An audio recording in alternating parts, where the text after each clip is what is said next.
మనిషి జీవితంలో happiness, piece ఈ రెండిటి కోసం మనం ఎప్పుడు కోరుకుంటూ ఉంటాం. అయితే హ్యాపీనెస్ ముఖ్యమా? పీస్ ముఖ్యమా? అంటే రెండిటిని బ్యాలెన్స్ చేయగలిగితే అంతకంటే భాగ్యం ఇంకోటి లేదు.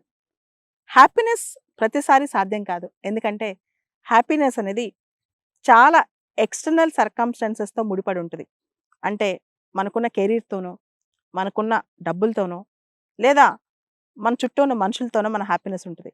కానీ ప్రశాంతత మాత్రం, పీస్ మాత్రం ఎవరున్నా లేకపోయినా, ఎవరు మనతో వచ్చినా రాకపోయినా, మన పీస్ మనతోనే ఉండాలి. మన ప్రశాంతత మనతోనే ఉండాలంటే, మనం ఎప్పుడూ పీస్‌ఫుల్‌గా ఉండాలంటే, ప్రశాంతంగా ఉండాలంటే ఏం చేయాలి?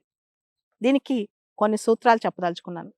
మనం ఎప్పుడూ ప్రశాంతంగా ఉండాలంటే, పొద్దున నిద్రలేసిన వెంటనే నేను చాలా ప్రశాంతంగా ఉన్నాను. నేను చాలా హ్యాపీగా ఉన్నాను. నేను ఎన్ని కష్టాలొచ్చినా ఈరోజు ఎలాంటి సవాళ్ళొచ్చినా నా పీస్‌ని కోల్పోనని చెప్పి నిద్ర కళ్ళు తెరవకుండానే మనకి మనం ఒక ఆటో సజెషన్ ఇచ్చుకోవాలి. మనకు మనం చెప్పుకోవాలనమాట.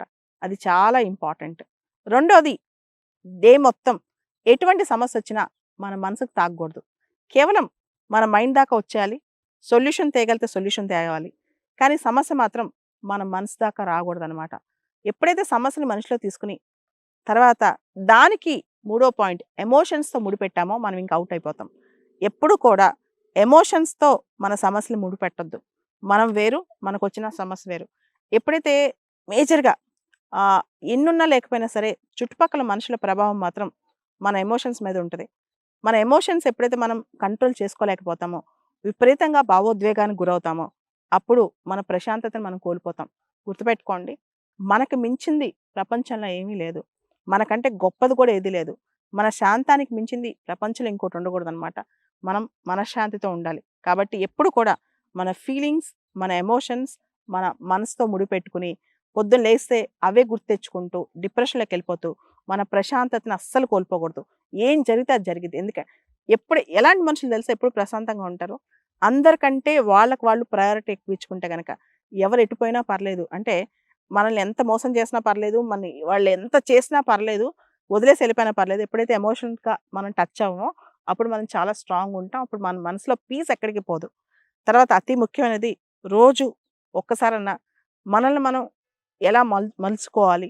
మనం పాజిటివిటీ అంటే మనం మంచి మ్యూజిక్ వినటం, యోగా చేయటం, లేదా ఈవినింగ్ మంచి ప్లేస్‌కి వాక్‌కెళ్ళటం, ప్రశాంతమైన ప్లేస్‌లో ఉండటం. అలా ఉండటం వల్ల కూడా మన ఎమోషన్స్ మన కంట్రోల్‌లో ఉంటాయి. అలా ఉండటం వల్ల కూడా మన ఎమోషన్స్ మన చేతుల్లోనే ఉంటాయన్నమాట. ఇది బాగా గుర్తుపెట్టుకోండి. అండ్ జనరల్‌గా మనుషులు ఏం చేస్తారో తెలుసా? వాళ్ళని వాళ్ళు తగ్గించుకొని పక్క వాళ్ళని గ్లోరిఫై చేస్తారు. అంటే ఎదుటి వాళ్ళు చాలా గొప్పోళ్ళు. వాళ్ళు మనల్ని వదిలేసి ఎళ్ళినా, మన లైఫ్‌లో ఏం జరిగినా ఆహ్, మనకి చాలా నష్టం జరుగుద్దనే ఫీలింగ్ ఉంటారు. ఒక్కటి మాత్రం గుర్తుపెట్టుకోండి. ప్రపంచంలో ఏ వ్యక్తి మనకంటే మనకి గొప్పవాడు కాదు. ఫస్ట్ మనం, తర్వాత ఎవరైనా. అలా ఆలోచిస్తే మాత్రం ఎవరు వదిలేసి ఎళ్ళినా మనకు బాధ కలగదనమాట. ఎవరు ఎలా చేసినా మనకు బాధ కలగదు. సో, ఇలాంటి టైంలో మనం హ్యాపీగా, ప్రశాంతంగా ఉంటాం. ఎదుటి వాళ్ళ మాటలు, చుట్టుపక్కల జరిగే సర్కమ్‌స్టాన్సెస్, మన చుట్టూ ఉండే ప్రభావం మన మనసుని తాకనప్పుడు మనం చాలా ప్రశాంతంగా ఉంటాం. హ్యాపీగా ఉన్నా లేకపోయినా పర్లేదు కానీ, ప్రశాంతంగా మాత్రం ఖచ్చితంగా ప్రతి మనిషి ఉండాలి. We deserve it. అది మన అర్హత. బేసిక్ అర్హత అనమాట. ఆ ప్రశాంతతను మాత్రం ఎప్పుడూ కోల్పోకండి.